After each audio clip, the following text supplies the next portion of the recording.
Olá, turma! Como vocês estão? Prontos para mais uma videoaula? Desta vez, para a aula de literatura. Espero que vocês estejam entusiasmados com as aulas, certo? Nós vamos falar um pouquinho sobre o romance romântico no Brasil. E vamos falar sobre prosa, tá certo? Então, antes disso, eu tenho um recadinho para vocês. Aquele recadinho de que tudo isso vai passar logo e que logo estaremos juntos. Nós estamos longe, mas ao mesmo tempo estamos em contato, certo? Mesmo virtual, a gente pode aproveitar esse momento para tirar dúvidas, conversar. É só mandar lá no Produção Acadêmica. Na verdade, eu prefiro que vocês coloquem no fórum ou no recados, tá certo? Então, vamos dar sequência ao nosso vídeo? Então, o romance romântico no Brasil está na apostila ainda do segundo bimestre, mas é conteúdo do terceiro bimestre, eu vou cobrar nesse terceiro bimestre, tá certo? Páginas 24 a 34. E eu trouxe aqui uma imagem para vocês que retrata um desses momentos, digamos assim, de encontro da burguesia, tá? Então, eu trouxe aqui essa imagem que é um encontro. Na verdade, eu gostaria assim que vocês observassem que alguns acontecimentos ocorrem aí simultaneamente, ou seja, durante o mesmo, né, no mesmo tempo, tá? E quais seriam esses acontecimentos? Deem uma olhada aí durante uns minutinhos, um minutinho só para que vocês tenham aí noção, para ver se vocês encontram aí quais são essas informações, esses acontecimentos. Vocês podem perceber que há pessoas, elas estão conversando, outros estão em disposição diferente nesse ambiente, né, que parece uma sala, tem alguém saindo pela porta. Então, o que vocês imaginam que seja isso? Um encontro social entre os burgueses, correto? Mas do que se trata? Né? Vamos lá? Pronto? Vamos dar sequência, então. Então, gente, na imagem, tá? Como eu disse para vocês, é possível observar que alguns acontecimentos ocorrem simultaneamente durante o sarau. Quais são eles? Então, vejam. Os acontecimentos que ocorrem simultaneamente, eles são, no mínimo, os três. É a música sendo tocada, a conversa entre aquelas senhoras, um bate-papo entre os jovens na parte inferior direita da imagem. Vocês podem ver isso, né? Acontecer. Já observando o espaço em que a cena se passa, é possível também estabelecer uma hipótese sobre a classe social dos donos dessa casa. Verifiquem, olha as vestimentas, né? Olhem a forma como elas estão se portando, com quem estão conversando, né? O uso de um piano, tudo isso estabelece aí, nos faz estabelecer uma hipótese de que essa classe social ela é a mais abastada, ou seja, nos novos ricos, os burgueses, tá certo? Aí diz assim, se sim, qual seria? Todos pertencem à mesma classe social? O que vocês acham? Então, olhem lá, o espaço nessa representação toda, né, apresenta poucos elementos que nos permitem caracterizar a cena. Alguns desses elementos, porém, promovem a identificação da classe social do lugar onde esse sarau acontece. O piano, os crucifixos e a peça de ornamentação pregados na parede e o tapete. Somados, eles permitem supor que se trata de uma casa de uma família de classe alta. E já com relação aos personagens, o penteado, os adereços naquelas senhoras, também permitem uma indicação de classe social delas. Nem todos pertencem à mesma classe social, tá? Vê-se a figura de um servente, possivelmente um escravizado, que está adentrando o ambiente para servir algo. Há ainda a figura de um menino sentado aos pés de uma senhora que também parece ser um escravizado. Então, vocês podem ali visualizar, né, essas imagens. O menino que está sentado ali aos pés da senhora, não dá para identificar muito bem, mas trata-se também de um menino escravizado, certo? Por que uma família oferecia um sarau? Que expectativas tinha em relação aos convidados desse evento?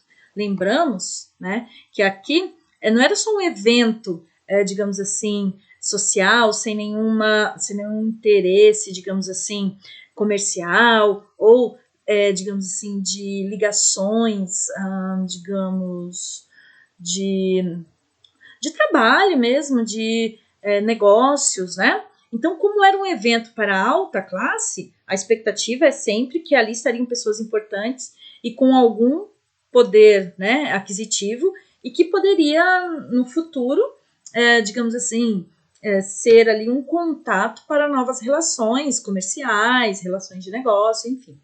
Muitas vezes, uma ilustração revela aspectos da realidade retratada com mais profundidade, que, a princípio, se possa imaginar. Para você, e é pessoal essa, tá? O que essa gravura mostra da sociedade brasileira do século XIX?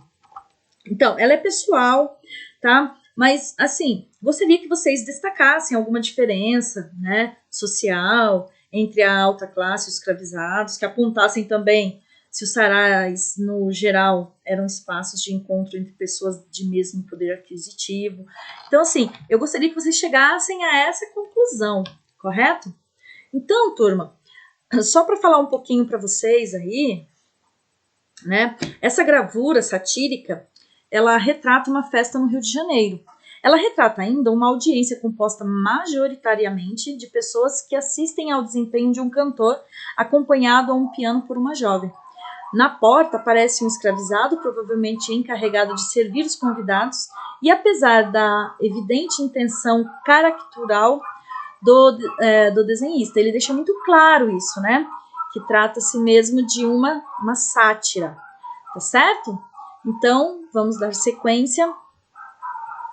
Antes de começarmos com a leitura desse texto, na verdade, a orientação da leitura desse texto, eu gostaria de falar um pouquinho aqui para vocês sobre o que o romantismo proporcionou, né, para, digamos assim, para a cultura brasileira. Veja, não foi somente a inserção de um novo modelo formal na lírica e a apresentação de um aprofundamento no sentimento amoroso.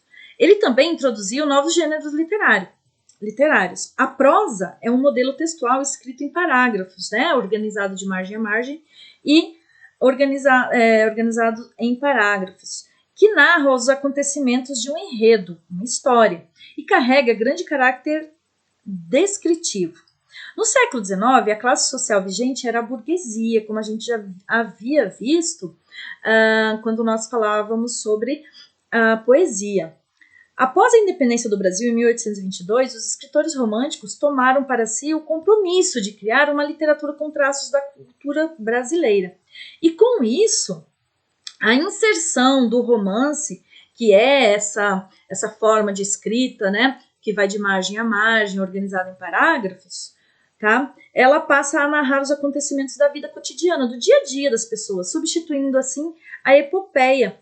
Tá? O que é a epopeia? Aquela narrativa, né, dos grandes feitos dos heróis. Então, ela é substituída pelo romance. Voltado para a descrição e costumes do cenário brasileiro, a prosa do romantismo, ela tem ela se subdivide em histórica, regional e urbana. Então, a histórica, eu posso falar do romance indianista, eu posso falar também do romance regionalista, a prosa regional, e também posso falar sobre a prosa urbana, tá certo? Nós vamos ver uma a uma, mas eu trouxe aqui um exemplo para vocês de um romance, tá? Brasileiro. Então, esse é um trecho de A Moreninha, de Joaquim Manuel de Macedo. Esse é um dos romances mais importantes do romantismo brasileiro. Eu gostaria que vocês dessem uma lida, lessem com bastante paciência, com bastante calma, percebessem e analisassem em qual dessas prosas, a regionalista, a indianista e a urbana, se encaixa esse texto, que se intitula O Sarau. Veja, eu tenho aqui na próxima página, desculpa, no próximo slide aqui, eu tenho falando sobre, né, o glossário, explicando algumas palavras que vocês possam não entender, porque trata-se de de um português mais arcaico, e que esse glossário pode auxiliar vocês na interpretação desse texto.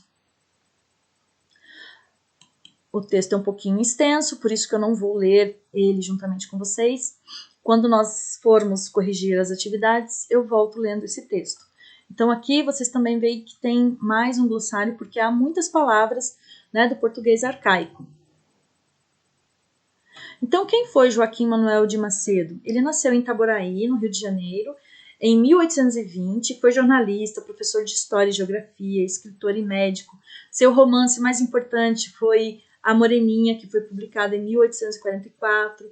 Ele tornou muito conhecido, além de lhe trazer fortuna. Ele morreu em 1882, ainda no Rio de Janeiro. Aí eu trouxe aqui um pouquinho para vocês o contexto histórico, né? Em 1800, a partir de 1808, ocorreram transformações e acontecimentos que culminaram com a independência da colônia brasileira. Em 1822, o Brasil passou a contar com um novo projeto de nação. Em 1840, depois de um tenso período regencial, a antecipação da maioridade de Dom Pedro II foi aprovada e com 15 anos incompletos ele se tornou imperador do Brasil.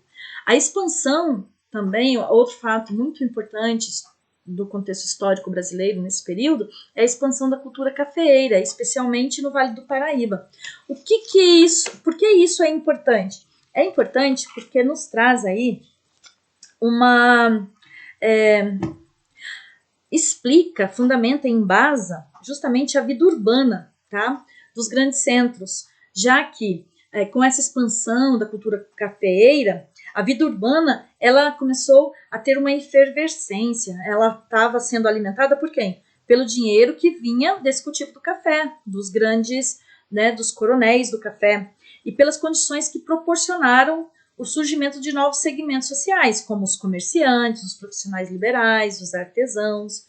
Então, assim, o desenvolvimento das cidades e o modo de vida urbano decorrente do deslocamento dos grandes proprietários de terra, os filhos desses proprietários, esses coronéis, né, eles vinham para a cidade justamente para gastar tudo aquilo que era, digamos assim, adquirido e conquistado no campo.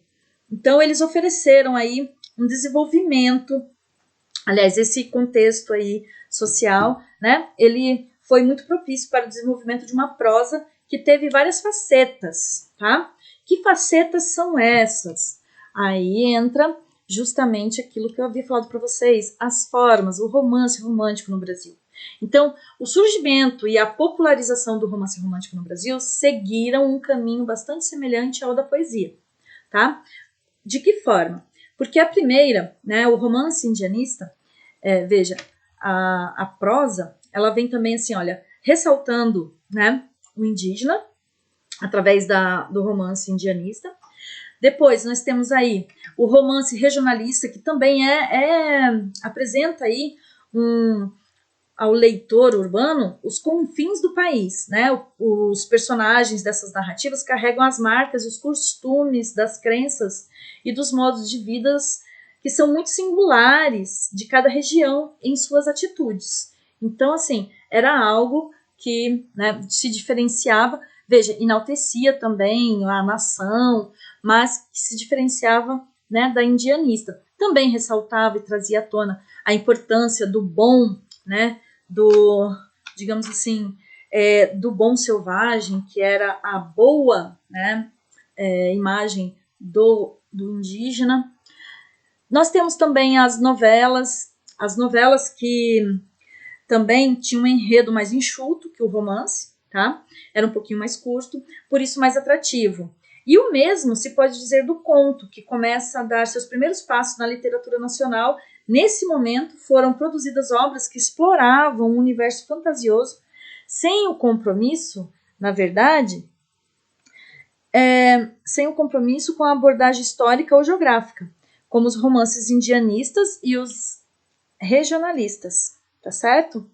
Então, assim, ele não, o conto, ele não estabelecia um vínculo direto com o panorama social, como os romances urbanos, tá? Então, alguns contos de Álvares de Azevedo, né? A Noite na Taverna, A Luneta Mágica, de Joaquim Manuel de Macedo, tá? Apesar de não serem propriamente contos, são exemplos de obras dessa época, que apresentam uma realidade fora do comum, com uma narrativa misteriosa e mágica. Então, é muito rico a produção, tá? A produção literária nesse período. Então, assim, gente, vocês podem perceberem dessa forma que o romance, tá? O romance romântico no Brasil, ele se subdivide em histórica, regional e urbana. Então, o romance indianista, assim como a poesia romântica, a imagem do índio, ela é toda associada ao herói da América, ajudando a propagar o sentimento nacionalista idealizado. E tem também uma influência que contribui para a implantação do indianismo no Brasil. Foi a existência dos relatos históricos e descritivos na literatura informativa no século XVI que colaborou com uma série de conhecimentos sobre a cultura indígena. Além disso, há uma aproximação dessa figura nativa com a de um cavaleiro medieval. Então, veja,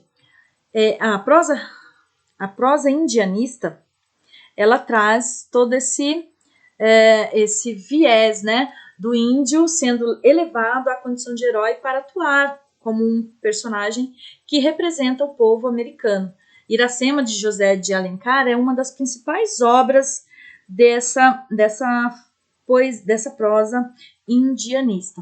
Agora nós vamos focar um pouquinho na prosa regionalista, que ela explora também o nacionalismo literário, já encontrado no indianismo, mas diferente das demais correntes do romantismo, não sofre influências europeias.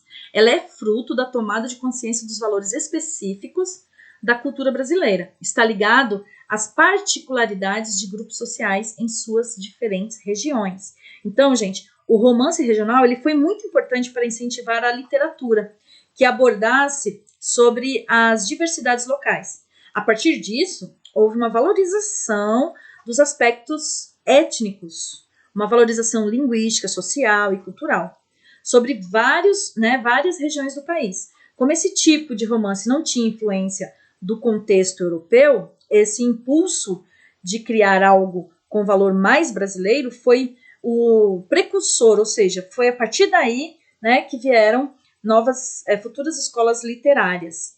Entre as regiões abordadas, podemos aí destacar a capital do Rio de Janeiro, as regiões do Sul, o Nordeste, o Centro-Oeste. Além disso, turma, é importante observar nessas obras o choque de valores e costumes, geralmente propagados por personagens que passavam a conviver recentemente em um mesmo ambiente. Por quê? Mostrava alguns contrastes entre o meio urbano e o meio rural. A prosa urbana, tá, é vista, tá, digamos assim, ela foi a que melhor atendeu às necessidades da burguesia. Por quê? Porque ela retratava a vida urbana, né, a vida cotidiana, pondo em discussão os valores morais vividos na época. Com isso, há uma enorme consolidação e amadurecimento desse gênero no Brasil, principalmente porque esse influenciará posteriores movimentos literários que abordam sobre o ambiente urbano, focando justamente, gente, naquele texto que eu pedi para que vocês lessem no começo, né, de Joaquim Manuel, o Sarau. Esse texto, ele pertence à prosa urbana. Por quê? Porque foi, né, digamos assim, foi ele, tá? Me faltou aqui. Eu posso dizer que é demonstrado a partir desse texto valores morais vividos na época, tá? Também apresentado. Deixa eu ver aqui. Tá me faltando agora, peraí. Na maioria das... o que eu queria passar para vocês era isso. Assim, o romance urbano, ele foi, né, aquilo, como eu disse ali, o que melhor atendeu às necessidades da burguesia, porque retratava, na verdade, aí a vida cotidiana e colocava principalmente em discussão os valores éticos, tá, vividos na época. Então, assim, a Moreninha é um grande marco dessa prosa urbana. Então, assim, turma, não esqueçam, tá? Ao final de cada videoaula há uma atividade sobre a introdução acadêmica, mas aqui eu já deixo uma orientação para vocês. Vocês podem realizar as atividades que se encontram ali na página 27, tá? Que é referente ao texto A Moreninha.